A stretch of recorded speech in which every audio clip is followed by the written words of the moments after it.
Hey everyone, today I'm going to show you how to install ChatGPT on Windows 10 and Windows 11. Without any further ado, let's get started. First, make sure your computer is fully powered on and wait for it to completely load up.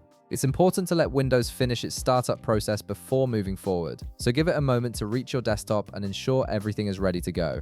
Once your PC is ready, you'll want to access the Microsoft Store, which is where you can download and install ChatGPT directly onto your system. To do this, look at your taskbar at the bottom of your screen and locate the Start menu. This is represented by the Windows icon. Click on it to open your Start menu. From here, you'll see a search bar at the top. Go ahead and type in Microsoft Store and hit Enter. This will launch the Microsoft Store application, which is your hub for downloading apps, games, and other software for your Windows device.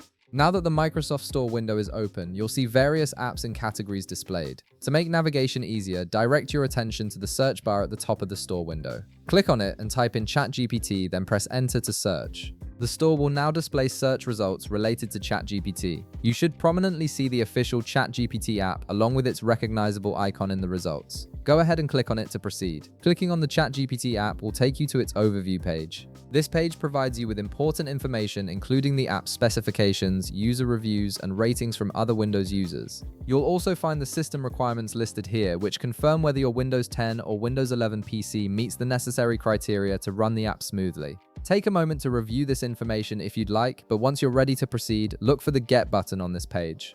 This button is usually displayed prominently near the top of the app's overview. Click on the Get button and the download will begin immediately. Depending on your internet connection speed and the size of the app, this process may take anywhere from a few seconds to a couple of minutes. You'll see a progress indicator showing how much of the download has completed. Just sit back and wait until the download process finishes completely. Once it's done, the app will automatically install on your system, and you'll be able to launch ChatGPT directly from your Start menu or desktop. And that's it. You've successfully installed ChatGPT on your Windows PC and can now start using it whenever you need. If this video helped you out, be sure to leave a like, subscribe, and I'll see you in the next one.